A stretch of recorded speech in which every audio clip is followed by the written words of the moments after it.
Welcome to We Are Libertarians. This is a special episode of We Are Libertarians with Mr. Mark Rutherford. Mark is running for the national chair of the Libertarian National Committee, which is the National Party. And that is, he's essentially, for those of you who are not familiar with the Libertarian Party or politics, that's the Reince Priebus, Debbie Wasserman Schultz counterpart in the Libertarian Party. That seat is currently being held by Nick Sarwark. Sarwark or Sarwark? Sarwark. Sarwark. Okay. I always get that wrong. I'm sorry, Nick. I'm sure he's listening. So, and if he is, he's invited to come on the program as well. We'd like to talk to all the candidates for national chair, of which there, I believe, are three. Three that I know of. Okay. Mark is here in Indiana, as am I. Mark has been, and this is the disclosure portion, I support Mark. Mark is a friend. Mark has helped me along the way in my career at various points. And if I were going to Orlando to be a delegate, I would vote for Mark Rutherford. But that's not, that's my endorsement, but that is not a directive from Dear Leader. You're free to make up your own mind based on the different candidates. But, you know, having the platform that we've built over the last 4 years, we want to bring you the information to make a good choice if you're going to be a delegate or if you are a member of the Libertarian Party or thinking about becoming one. Then we wanted to give you the information on the candidates running for national chair. So we decided to start with Mark, and because he's here, and he asked, and we were happy to oblige. So thank you for joining us. Chris, thanks for having me here. It's my privilege and honor to be a part of We Are Libertarians tonight. Yes, a returning champ. He was on once before to talk about the Libertarian National Campaign Committee. Yes, that was very fun and very interesting. So let's talk a little bit about your background. Let's talk about where you started. When did you first realize that you might be? When was the first time you heard the word libertarian and associate it with yourself? Well, it was a slow process. My father was with the Indianapolis News. He was a columnist with the Indianapolis News, and this was in the 70s. He was doing his column. And he wrote about all different things about politics, but mostly his column was about freedom. He called it Freedom Watch. Mm-hmm. And it was in the Indianapolis News 2 to 3 times a week. It was in it for years and years and years, 70s, 80s. I believe it was in early 90s that he retired. And so it got a lot of play. But he picked up on this Libertarian Party starting, and he started writing about it. His column was bits and pieces, and he would have little things about that. And that's when I first started learning about the Libertarian Party. And then in 1980, I'm Wabash College.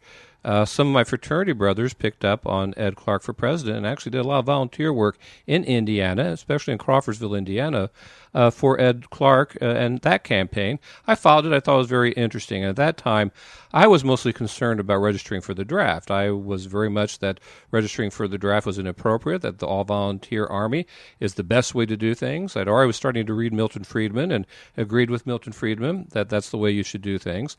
And fortunately, they started with selective service. Fortunately for me, I was aged out of it, so I've never had to register for a draft. Mittens, come here.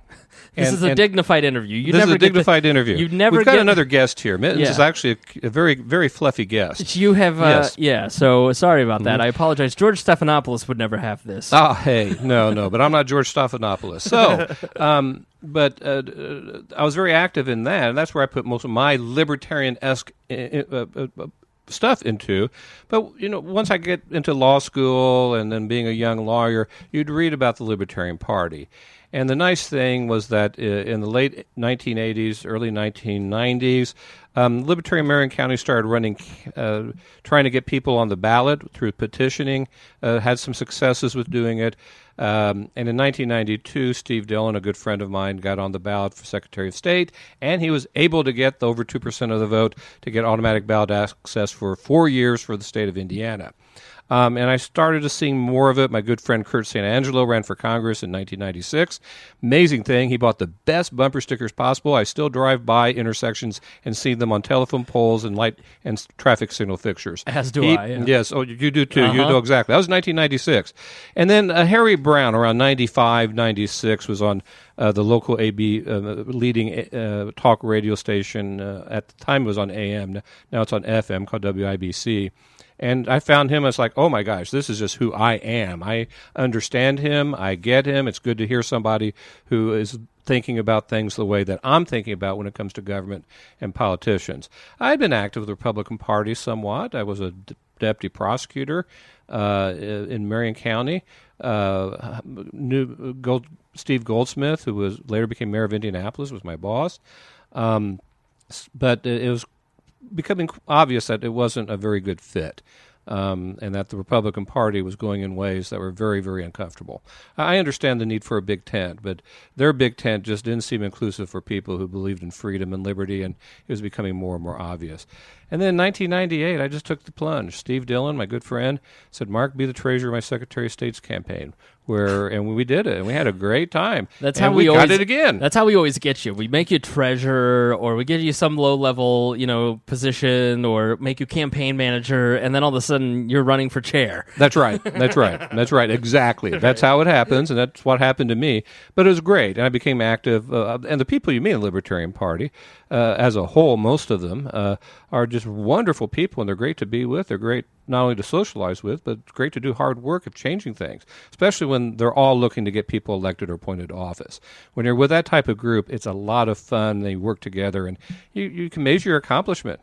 We have 19 people since 98 elected to partisan office in Indiana, and we've got, I don't know if it's scores, but probably scores of people who've got elected to homeowners associations, to be appointed to zoning commissions, and when a Libertarian's on zoning commission, most of them get everybody to follow the law, which means that's a lot better than it is without them following the law and hurting people's property rights more so than the law allows. So it's great to see that and to help people. I was personally on the Help America Vote Act Commission, and I think I was partially selected just because of, your executive director, Brad Kloffenstein, and your work previously on that previous commission. Brad did a great job on it, and so they wanted another Libertarian on it. That's right. And I was the swing vote. I'm not surprised. It came down to, at one point, I made the decision, and I ended up siding with the Democrats, and the Republican Secretary of State looked at me and said, how could you? Yeah, that's right, because they thought that you're just a Republican light. No, right. They learned the hard way that we have our strong values and principles. So where would you let's talk about your libertarian purity. Show us your purity, Mark. How pure are you? Are you an anarchist? Are you a minarchist? How far down the rabbit hole would you say you've fallen? Those who are really close to me know where I'm at, and a lot of people who don't like my pragmatic style would be very surprised what I'm at. I'm not going to tell you because it's not important. Mm-hmm. I'm running for chair of the National Party. I've got to work for the minarchists. I've got to work for the anarchists. I've got to work for the people who like limited government. Our coalition includes all types of people. Some like government more than others. Some hate everything but think the drug war is an exception. Some people think the drug war is not an exception but have other things they think are exception to things. There's all different philosophies out there. But I'm looking to support anybody who fits into the world's smallest political quiz quadrant. I find that quiz to be very accurate about a libertarian's tendency.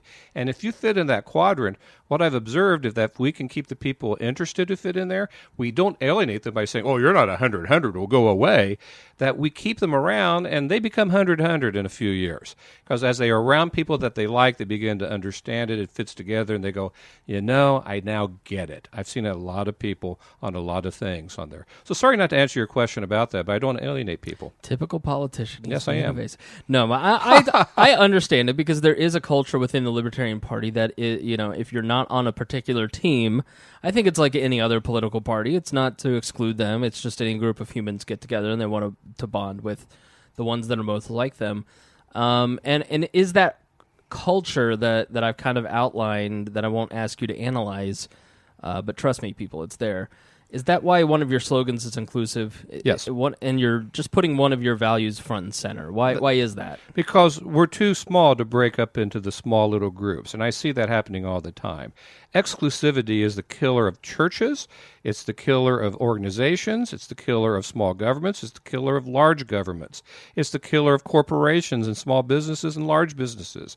You have to have everybody with a common goal, put those aside, and work together to figure out how to get that common goal.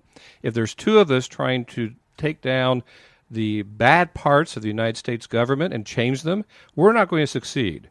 We're not going to succeed with 1,000. But if we can get tens of thousands of people who pretty much agree with us anyway, but not fight about who's slightly better or who's more pure or less Republican or less Democrat or less whatever, then we're going to be successful.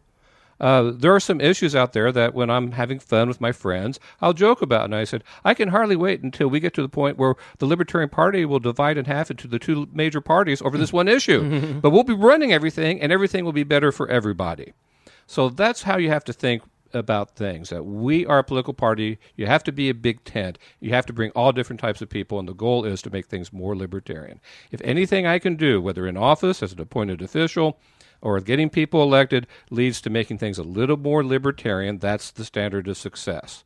That is how the Democrats and Republicans do it. They know how to change policy, how to change society and change culture. We got the wrong people doing it, but they do it slowly. I've seen it over and over again. I see it in the criminal justice system. I see it in the civil courts. I see it in the legislature.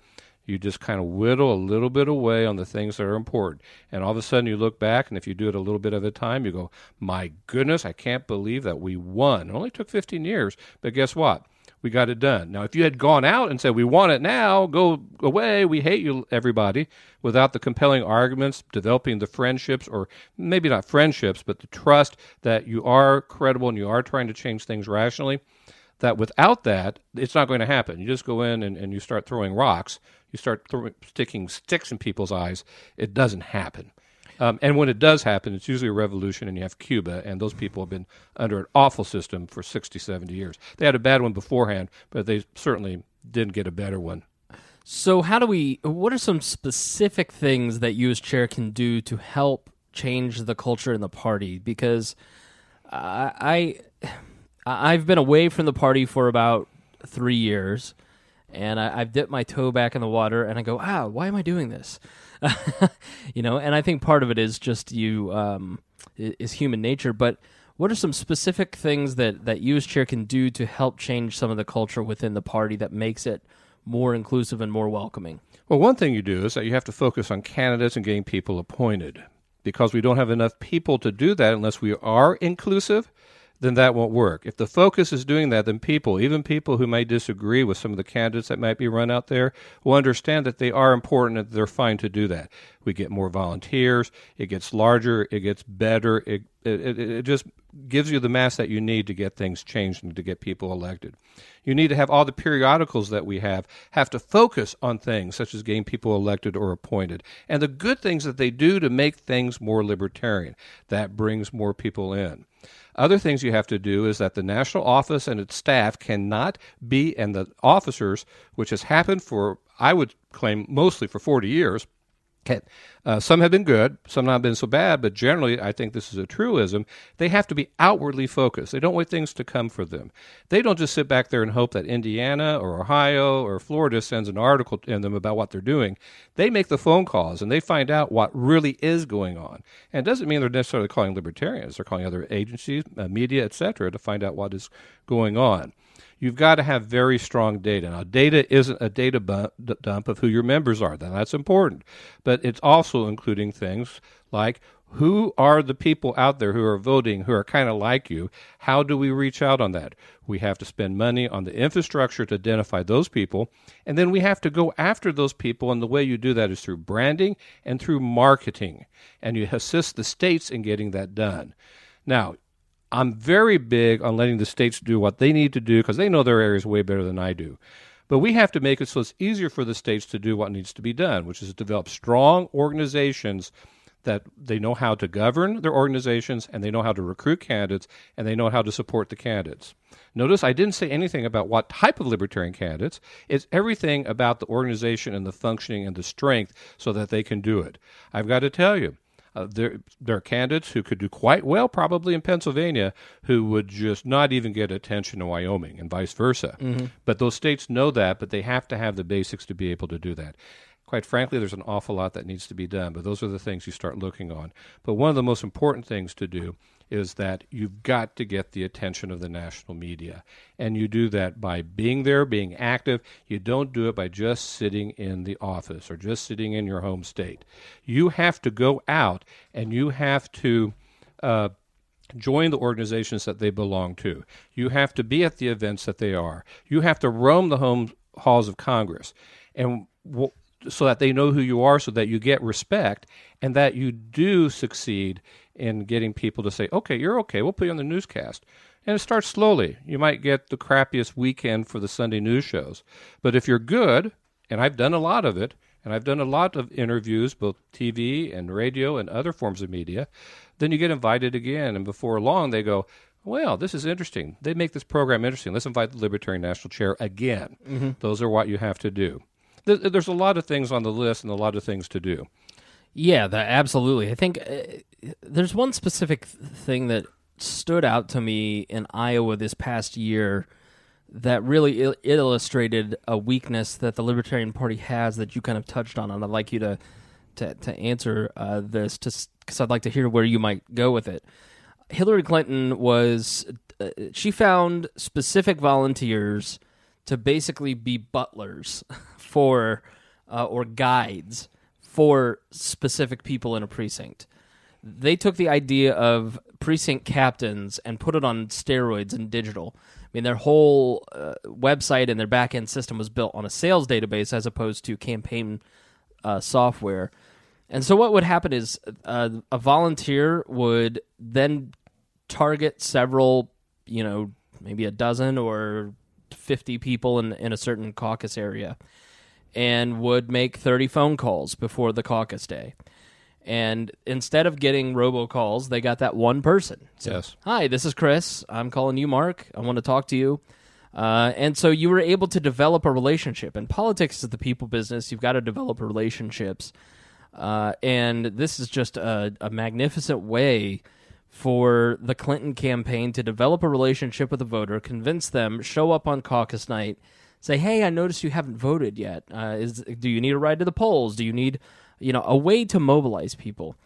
Now, the back end of that is there's a lot of structure that goes into that. There's knowing who to target, how to target them, volunteer recruitment, but ultimately that is a major driver, and that's what we're up against. We're up against that kind of muscle. So how do we as libertarians, of which I am a member of the Libertarian Party and have no plans to quote-unquote go home to either one of the two parties, how do we start to overcome that data gap and overcome that kind of organizational muscle that the other two have at this moment? By doing the same thing.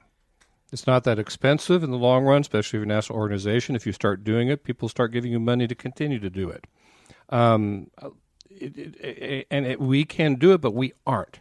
We just aren't doing it, and we have to do that, and it has to be encouraged. Part of that's training, letting people know how to do it. That's one thing a national party can do, is do more training on the practical things to get people elected.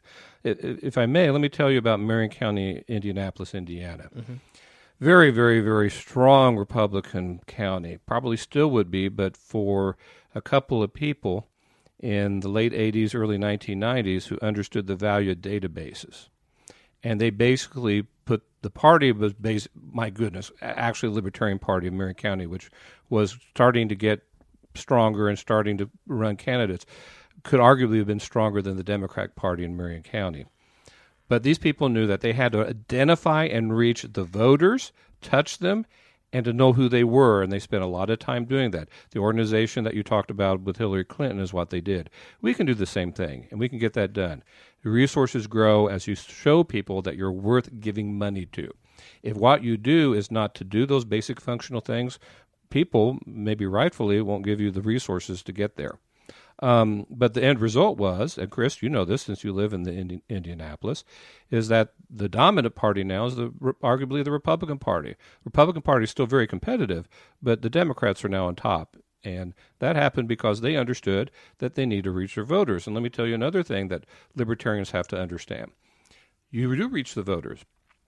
This was several years ago, and I knew the Democrats were going to do quite well in the municipal elections in Indianapolis. Why did I know that? 3 o'clock in the afternoon, I get a call from Democratic Party headquarters asking if I needed a ride to the precinct. Let me tell you what that means. In Indiana, you are either a Republican or a Democrat in the primary. You take a ballot and you're recorded. Everybody knows who you are. So I knew that at 3 o'clock that they had gotten everybody involved in the Democratic Party to the polls, and they were now going for the independents because I am a Libertarian. I'm Right. not a Republican or Democrat on the records. So they were now hitting independents, knowing that probably the odds were that slightly more independents would vote for them than for Republicans. Right. That's what they do. That's great. Republicans don't do that in Marion County. I tell them all the time that that would make them successful. Our Libertarians are getting better at that here, and I'm very proud of Libertarians across the nation who are starting to figure that out. But you got to push that, and you can push that through the periodicals of the National Party, through training, through leading by example. You just don't be happy that you've got a good philosophy and you talk about it a long time. Go ahead. Sorry. Yeah. The Cato Institute does that extremely well. Reason Foundation does that extremely well. Jacob Hornberger does that extremely well. There's all types of people who, from different perspectives of libertarian thought, who do it extremely well. Well, let them do that. Our job is a political party, and that's what we are. Chris, one thing that happens a lot is I talk to people who said that they left the Republican or the Libertarian Party, that they left the Libertarian Party. And I go, why? I'll call people who haven't been around for 10 years and say, what would it take to get you to get active again? And their thing is to become serious, to become a political party. I thought I was getting involved with a political party. I realized that I wasn't. If I wanted to become an academic fee supporter, and fee is a really wonderful group, then I've given my money and effort to them. So I left because the Libertarian Party wasn't what it said it was. Yeah, and that, in my time, in the 4 years that I was at the Libertarian Party of Indiana as the executive director, I never really found a compelling reason to give any more than $25 to the National Party. And it was because they spent that time focusing on membership lists and ballot access in states where, like, I appreciate the people in Oklahoma, but sending $200,000 to them for ballot access, why? Ballot access is important, but at the same time, so is getting candidates elected. Yes. There was also a period of time where they bought a building, or they're leasing a building or something, and it just, to me, was so backwards, because when you do politics for a living and you need data and you understand data and you have no idea where libertarians are in the state of Indiana, so therefore you can't tap into new people. You're just, all I'm being given by the National Party is membership lists. Well, that's great, but that doesn't get me any new voters.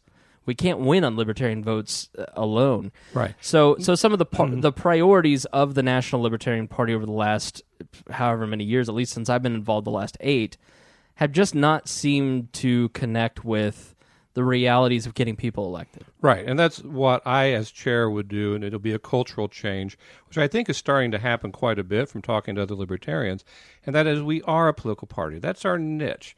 And whether we think the political party system is a good one or not, if we're going to change it, we've got to start being one to try to change it to what we may want 20, 30, 40, 50 years from now. But we're not going to do that unless we start replacing Republicans and Democrats in office with our people.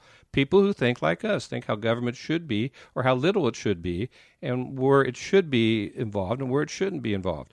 Right now, the Republicans and Democrats' focus is, how do I get more power? How do I get more money to my cronies? How do I get this? How do I do this? Libertarians don't think that way. Now, some people will say, well, that will be corrupted by being elected. Well, guess what? That happens, and we're going to have the failures. But if we don't start doing it, we won't have the successes either. I actually admire people who run for office or get appointed to office a lot as libertarians, because they're willing to take the chance that they aren't corruptible and the chance that they might have their ethics compromised. We are the fighters. We're the ones taking the risk. It's really very, very comfortable to just sit in a chair and pontificate about the way things should be. But if you're in the trenches, and our hits will be people who just don't do a good job or turn out to be ethically challenged, that will happen. But we're the warriors. We're the ones who are going to take those hits and get it changed. It's human nature. I mean, any group where where two or more gather, somebody's going to be trying to hit somebody, steal something, or lie, cheat their way to the top. I mean, that's just how it works. Well, yeah, everybody knows that humans have frailties, and we know that. one of the beauties of a limited government is that we limit the frailties and the effect of frailties. Absolutely. So where do you come out? Where do you come down on prioritizing ballot access? As I mentioned, $200,000 in Oklahoma. We threw a tremendous, and when Oklahoma, quite frankly, has not carried through on the promises that they made on their end to guarantee that seed money. We spend a tremendous amount of money on ballot access. How do you prioritize that between getting people elected, or is it an and/or choice? In my mind, there's one pot of money, and there's only so much. We don't have a printing press. That's the way I look at it, too. And I also think that you have to look at things globally. And in politics, as in war, it's strategy. You don't fight every front. You fight the fronts that you think you can have victory and that you can stabilize it and be good at. I think the parties become very good and very successful at ballot access generally. But where it's weak is organizations to support that ballot access, candidates to support that ballot access. We have to do both. The way I do things, the way I see small businesses that I represent as an attorney, is that they're strategic. They don't start McDonald's by trying to set up 18,000 franchises. They start by the McDonald's Brothers restaurant and make it into what they think it could be. People liked it, so they open another one. 50 years later, now there's 18,000 of them. That's what you do, but you're also strategic. You just don't open up and schlock it up and say, okay, now we're going to have a restaurant here. You do it well. You do it right. You have the support crew. What I see for ballot access is that many states it's relatively easy, and we keep doing that and supporting that. Other states have good, strong people in it who can get it, even though there's a lot of difficulties and they're fighting the Republicans or Democrats who are trying to take it away. You keep supporting them. But there's only so much money involved on that. And you also have to make sure that if you get ballot access, that you've also developed the affiliate that can support it and start running candidates. That means that you don't ever have to do that again. I am so proud of Indiana. Now, there's a lot of states that do good work in the Libertarian Party. But I'm proud of Indiana because in 1994, we got help from National. Guess what? We haven't had help from National again to re-get ballot access because those brilliant people like Rob Shuford, Barbara Borland, Joe Hopman, Steve Dillon, and others who were there made sure they had a strong enough affiliate, run a strong enough candidate that they could get the 2%, and darn it, they did. And they had the nucleus to then get it done again in 98 by recruiting other people that were in here. So that is what you do and what you have to have. Where I see the National Party doing is they're continually repeating giving the money to the same areas, to the same states, and it's the same problem. Now, not every state is comparable on that. Illinois, I have to give an example, is they're dealing with corruption in the worst sense. It's not necessarily illegal corruption, but they get challenged every time on that. They came awful darn close with really good candidates the last time that they ran statewide candidates. They've gone and they've also done some lawsuits as well. They've done a lot where they're getting very close to doing what needs to be done, and we're seeing progress where I think they're very close to getting ballot access, and then they're very strong because of all their hardships. They'll be able to take advantage of it and use it once they get it. But we do have states that we do know, and you've mentioned Oklahoma, which seems repeatedly is a huge pit where we spend hundreds of thousands of dollars over the years, and we keep doing it and doing it. Not very many candidates are run. Usually it's just president we get the ballot on. And what for? What have we gotten from 50 ballot of the president being on all 50 ballots? Did we get the magic media that we thought they did when the program was put out in the late 90s, which I thought was an excellent program, is a good idea to try? No. But you just don't make it in that it's like all we do. Sometimes you have to change your strategy. Lao Tzu, The Art of War, you're strategic. You don't hit every front. If you study the Civil War of the United States, both sides understood that. One had a huge resource problem, the Confederates, but they lasted an awful long time despite that because they did that. They were more strategic than they were. They did some awful, horrible things. We don't want civil war. But right. The point is it's the strategy. It's the thinking to do it and not overextending yourself. And I see the Libertarian Party being around for 40 years, and my goodness, a lot of people are surprised it hasn't done way better yet. We want to change that, and I think I can help change that. So one of the problems that I see in the party right now, it seems very anemic. It seems very, state parties that were once very strong are now, having less people at their convention than Henry County in Indiana is going to have at their county convention. States aren't holding conventions; they're holding organizing meetings. There seems to be a glut of leadership in the party. We haven't retained leaders at the state level and at the local level. I would consider myself a P1. I'm somebody that is committed to the Libertarian Party, somebody who is, obviously somebody with some small level of influence in the libertarian world. I honestly couldn't tell you the last time I've had a communication from the Libertarian Party. I couldn't tell you what's going on in the Libertarian Party. I couldn't tell you who its leadership are.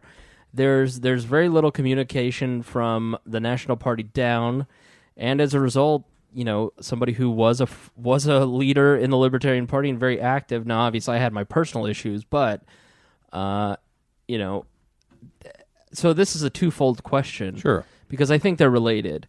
How do you keep and recruit leaders? How do you keep that bench full? And how and what ways would you improve communication with the membership? You constantly have to recruit new leaders. Chris, you've been a leader, still are a leader, and only in a different way now. But you burn out. You have to have people to when people inevitably burn out, they need a couple years to take off, and then they come back in, as long as you're doing what they think you need to be doing. Mm-hmm. And it's also, we tend to just sit back and hope people come instead of recruiting them. One of the things that I did when I was state chair, and Brad Klopfenstein was executive director, did a wonderful job at, was find libertarians. We read the newspapers at the time. It was mostly newspapers. We didn't have the social media that we have now. Are those like blogs on paper? Yeah, they're kind of like blogs on paper. Yeah, they're kind of blogs on paper. And we would go out and call people, and we would find them, and we'd say, I think you're a libertarian. Why don't you run for office? It'll be fun. This is what we want you to accomplish. And they would do it, and they thought it was fun. If you act like a nonprofit advocacy center, people who want a political party are not going to stay. I've seen too many people who were leaders, did some good work, but then they got swatted down by the people who want us to be a nonprofit advocacy group. Quite frankly, I think nonprofit advocacy groups are very, very important. I love them to death. But that's what you are, and that's what you should be. Go to it. Don't be a part of a political party. It's round pegs and round holes, square pegs and square holes. And communication with membership, because you still have to, even if you're not focusing on membership, you still have to let people know what's going on in your organization. Yes, you do. You do. One thing that you constantly have to do, the Democrats and Republicans do this quite so well, and some other organizations do well, is that you constantly have emails going out, or you constantly have newsletters going out that basically say, this is what's going on. Now, we don't do this very well at all, but I know people who have no idea that we have a sitting judge, elected judge, in East Central Indiana. Mm-hmm. Everybody in Indiana should know that by now, who's a libertarian, because that's constantly being told what the good she's doing. And she's acting like a good judge. You can report on lots of things about what she's doing, that she's a leading business person in the community. That she's been the judge for, oh my goodness, I think she's unopposed this year, so 16 years. I think she's going on her fifth term. I think it's his fifth term, exactly. Mm-hmm. I mean, we'll get into term limits in the next podcast, Mark, but I'm just saying, like, she's becoming an entrenched politician at this point. Yes. I'm for term limits for staffers, not officials, but that's another conversation. That's what you do. You have to get the word out. And here's the thing that I do know is everybody's busy. But if you send out one communication a month and you hit the wrong time of the month for a person who's very busy, you're going to lose them. Yeah. Most people who they're really invested in the organization, they are going to, excuse me, they're not going to be upset. Well, let me just say that if you're having a one-way conversation as an organization or as a brand, I mean, what we have managed to do here at We Are Libertarians is have a conversation with our listeners. Right. And the Libertarian Party, it feels like a bad publication most of the time. It's just not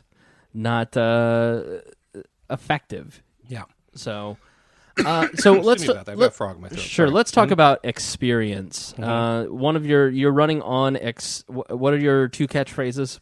What are your inclusive and effective. That's inclusive what and I've been all effective. my life. Okay, so effectiveness. We've talked about ways you want to make us effective and ways we want to be inclusive. Tell us some of your track record. I find the story of you as public defender the most interesting, because here you are, a small government libertarian running the Public Defenders Commission here in Indiana. How did that come about, and what have you done on that commission? Is that libertarian to be serving on that board even? Well, I think it's very libertarian to be serving on the board, because the goal is to what would you rather have, a Republican or Democrat on the board? Right. The reason I'm appointed to that is that the Governor Daniels, about 9 years ago, had an opening, and he gets 3 appointees to the Indiana Public Defender Commission. He, by law, can only appoint 2 Republicans. And I'm a libertarian. We have ballot access. You look at my resume, and as his chief counsel said, Mark, there's no way anybody can say that you're not a libertarian. Look at all you've done as a libertarian, state chair, et cetera, et cetera. So the governor appointed me to a spot that usually had been held by a Democrat. So I'm there, and I'm able to at least give it more of a libertarian flavor. I'm not going to change that commission because it has 3 appointees from the Supreme Court on it. The Chief Justice appoints them. I've got somebody from the Indiana Criminal Justice Institute appointed on there. We have 2 Indiana House members, 2 Indiana Senate members, the 3 gubernatorial appointments. This is all different type of disparate views, but basically most of the appointees believe that public defender services are very important. And in my opinion, they're very important in that they're a check on bad prosecution or too overly aggressive prosecution. And where it starts and where it gets bad is that poor people can't be defended adequately. Then it gives prosecutors who don't have a good philosophy or who are not good prosecutors for society, that it gives them the opportunity to start prosecuting more and more people who shouldn't be prosecuted. And that includes for all types of things that we don't believe should be prosecuted at all. That is just a bad habit, and bad habits are bad, but you shouldn't go to jail for them. Mm-hmm. So that's very important that I work with them, and I figure out a way to make that happen. But I have opportunities. Like, I invite people. Actually, my predecessor as chairman, Democrat, but he's very intrigued by some libertarian ideas on a public defender work, and is actually working with some people to implement them in a small community in Texas. Actually, he's working with Cato Institute on it, all right? Well, guess what? If I'm a Republican or Democrat, when I heard about it, I might not have cared. No, I got him there at the meeting and say, explain what's going on. This is really great. This is cool. And he did. And he has respect because he was my predecessor. Right. So that's how you change things and make things a little bit more libertarian. And that's a big benefit of being on there, on that commission. It's a huge commission. It's millions and millions of dollars are allocated by the commission to those counties that have meet our standards for public defender work. It's very, very important. Yeah, and I think the fact that you were chosen to be head of it by your own peers, people not of your own party, Correct. I think says something. Well, it's been 8 years. Just a few months after I was appointed, I was elected chairman. I've been chairman for over 8 years and been on the commission for about 9. I have another question about fundraising and data. I don't know if they still use something called Razor's Edge. When I was executive director and I was managing the state party, I would get spreadsheets of our members. And this is in the age of big data and databases and all this different software, and we struggled to keep all that data straight. I struggled because I'm basically I'm not good at basic administrative work. And it's just crazy to me in 2016 that we're still using spreadsheets to transfer information between state and national and local parties. When you have, they're obviously voter vault's not in service in the Republican Party anymore, it's something else. The other 2 parties have a 2-way system of their party membership and donors. We don't have that. Why would you keep Razor's Edge? How would you go about fixing some of the technology? Our website is, I know, about to be replaced, thanks to Sam Goldstein letting us know that. But I've seen Civic CRM, I've seen Nation Builder, I've seen states adopt, their own solutions. Does there need to be a top-down solution so that there needs to be 2-way communication? How would you fix the data problem of membership and fundraising in the Libertarian Party? Well, first, I'd figure out what works. Libertarians are notorious for trying to reinvent the wheel. We don't need to reinvent the wheel. There's plenty of programs out there to do this on. Second, Razor's Edge, when it was proposed,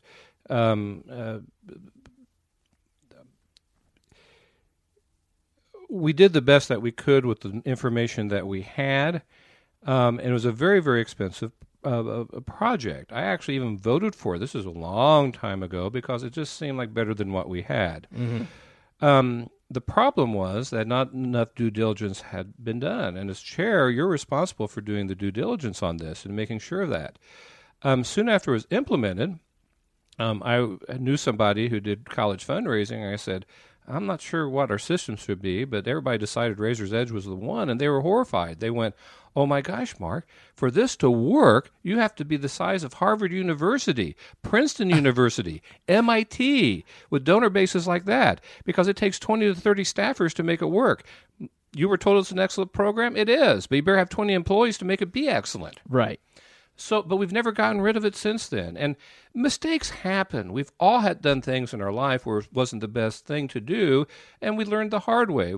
Good intentions. Actually, the data may suggest it was the right thing to do, but then it turned out not to be the right thing to do. Sure. But what you do is you change, you grow, you get better, you figure out how to get the new system that works.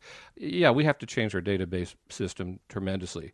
Do we have two-way communication between the parties, the state affiliates and the national party? Well, yeah, you do have to have some of that. But it doesn't have to be something that is just like 2100 and Buck Rogers and the 28th century stuff. Well, there's always been, we want Nationals data for our own use, but we don't want to give them Indiana's data. But why wouldn't we? Why wouldn't we want to have two-way communication? No. When I talk about two-way communication, I'm talking about the data software that goes back and forth to each other. Right. And you should be able to read it. But, yeah, everybody should share. We're all in the same game together. Yeah. I don't know that opinion is shared by a lot of people, but... Yes, I agree. Yeah. Which leads me to, I think we need to address one of the elephants in the room with your candidacy, and that is Barr and Root. I came in at a time in 2008, and I thought Bob Barr was an excellent candidate at the time for us. I mean, I knew about DOMA, but it wasn't something, because I was a Republican that supported DOMA when I was just a wee little middle schooler. I was like, yeah, don't let those gays do anything. They're gross. But I didn't know any better, and I progressed, and now I have a totally different point of view, and I think I thought at the time that Bob Barr was the same. I don't know now. Wayne Root is an excellent promoter and had a certain place within the party. And you were his vice chair candidate in 2010. Right. And that has kind of stuck you with some sort of, I don't know what. Yeah, I see that there, but I understand that's politics. I'm not offended by it. What I am offended by it is that the people who attack them are the people who are exclusive. They are the people that divide the party and send people out. I know Bob Barr fairly well. We had a wonderful opportunity to make him grow in libertarianism, but all these exclusive people kept attacking him because he wasn't the 100 anarchist libertarian that they wanted. I am very offended about what happened with Bob Barr. That could have been a wonderful opportunity. Why did I like him better than the other candidates? Well, I actually liked all the candidates for different purposes, but I thought he was the one who could be more effective. Was his campaign go as well as I thought? No, but did it go fine? Yeah. Did they make mistakes? Well, what campaign hasn't? Who's perfect? Who are these people, these exclusive people that you know who I'm talking about, who attack people who aren't sitting in their armchair saying, you ought to do this, you ought to do that, you ought to be an anarchist, you ought to be a minarchist, you ought to be that. Who are those people? They did it with Root as well. Root, sir, he's a promoter. Why do we offended by promoters? He was understanding libertarianism. And there were times that I disagreed with him, many times. And as a promoter, he sometimes stuck a big foot in his mouth. It was huge. Yeah. But he was somebody who could be beneficial and was getting more and more libertarian. You drive him away, guess what? Well, maybe these people are idiots and their philosophy is idiotic too. And guess what? These exclusive people, and these are the same people when they get involved in churches, take a church of 10,000 and they become a church of 50 in 10 years.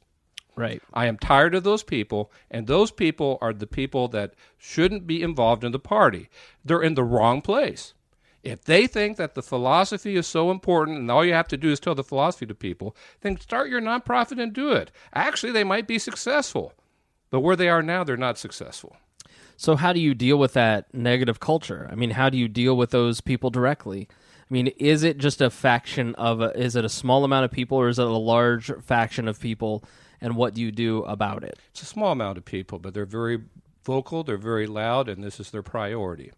They are also the people who don't play well with others. I'm just going to be very blunt about it. John Hospers, the very first Libertarian presidential candidate, first person to get on the ballot as a partisan Libertarian in 1972, wrote a lot about it. And he said that there's a lot of people out there who are very vocal and they attack me. And if you know John Hospers, he was just like one shade to the right of anarchy. Right. And that's what he believed in. But he's saying these people, they're not pragmatic. I want to get my beliefs instituted somehow. Mm-hmm. But these people won't play for me. They just throw stuff at me. They stick stuff at me. They throw sticks and stones at me.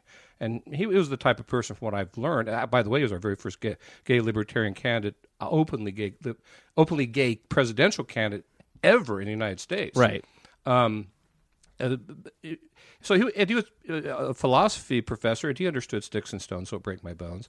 But he was just flabbergasted by these attacks he got from people. Well, so we attacked John Hospers, we attacked Bob Barr. What does that tell you about some of these people? And here is what you do and what I've done in other organizations, quite frankly. Number one, I don't appoint them to committees. That's not being exclusive. I appoint people of all different stripes to committees because the most effective committee is the one that had different types of people in there. But what is the thing that they have all in common? They'll play well with others. They'll try to find common ground, and where they have common ground, they go, hip, hip, hooray, let's do that. We can do that. We'll be successful. Then maybe we can talk about these other things later and see if we can find common ground on that. That's what you do. You don't listen to them. If somebody isn't going to play, and by play I mean to argue, not argue with you, well, heck, you have to argue a lot in committees and debate, but if they're going to just stick eyes into you, you are not perfect, you are not my religion, then you don't put them on committees, and you don't. I see so many times, and this is a big problem with the Libertarian Party, is a new group comes in and they say, oh, hey, I'm glad you're here. Why don't you be vice chair? They have known that person for 15 minutes. The vice chair should be somebody that they've worked with on 3 or 4 projects, and they have an idea of how well they work, and are they any good? Do they honor their promises? Is their work fairly good? Are they too busy doing other things, etc.? Those are the things you do to have a strong organization, is get the right people there. Sometimes I'm too busy to take on a project. I say no. Right. But other people I've seen say yes, and then they don't do it. That's you just can't do that. Yeah, I think the risk of that conversation is people thinking that there's a certain strain, because the way that is taken is that, listen, if you are from a certain state, or libertarians are the worst with groupthink. Like, they think that if you're talking about one individual, then you must be talking about all the libertarians around that person, when you're really just talking about that one person. Yes. I mean, so is there a litmus test, or, I mean, is there just like, how do you... I don't want people to get the impression that there's whole groups of people that you look at and go, I want to exclude those people, because that's the exact opposite of what you're trying to say. There are very few people that way, and there are people who but people change. Sometimes you talk to them and you set them aside. I've done a lot of that. There are people that Chris, and I won't tell you about, that I've told them that they needed to play well better with others, and guess what? They went, oh, I didn't realize that, and guess what? They're effective leaders now. Right. And I agree with some of them on priorities, and some I don't, but what I do agree with them is that they're effective and inclusive of other people, even when they disagree with them. Yeah. Okay, so I know that it takes a village, to quote one candidate. I want to wrap up with your time. A lot of these priorities are the same priorities you had when you were state chair of Indiana. Yes. And there, of course, was an executive director that was full-time, Brad. Yes. There were a lot of great people involved in the party at that time that were helping. But under your leadership in the Libertarian Party of Indiana, what were some of the outcomes that came about while you were chair? Because I think it directly applies to what you could or would do as chair of the National Party. I would agree with that. This is the best indicator people have about what I would do as national chair. One is our media presence went from almost non-existent to quite a bit, depending on where we had strengths. The major market of Indianapolis, we began being invited to radio shows, some television interviews, getting respect, getting in the newspapers. That was a huge thing. Now, media has changed, but Facebook is just scattered all over the place. It's hard to target it. People are figuring out how to do it better than others. But the national TV stations, they're still big. A lot of people still listen to them. That's what you have to conquer. I help do that and help conquer that. One thing that I was very proud of is how the board seemed to work well together. We had very few disputes that weren't able to be resolved. In fact, we had none that weren't able to. We all different types of people came together to do that. One very successful thing is finding and recruiting and getting candidates that were good libertarians to run. A lot of them didn't know they were libertarians. A lot of them who ran, who were recruited, now are still active libertarians from back there. When I was there as state chair, our training improved tremendously. We had the county chairs conference where we would bring in people from the state to explain the campaign finance laws. We went from just paying tons of our resources and money for campaign finance violations to almost having perfect records in about 5 years. That's a biggie. When you shouldn't be spending your resources on campaign violations when it's silly stuff, where it's stuff you should be able to figure out. That it doesn't have a political bent to it. It's just because you didn't do it. We may not like it, but guess what? Your choice is, do I spend money on not spending the hour to fill out this form and use good money that could go to media or to supporting a candidate? Or do I fill out this form and go, when I am governor of Indiana, there won't be this form? That's how you get rid of the form. You don't get rid of it by paying the state $250 fines, $1,000 fines for not filling it out correctly and on a timely basis.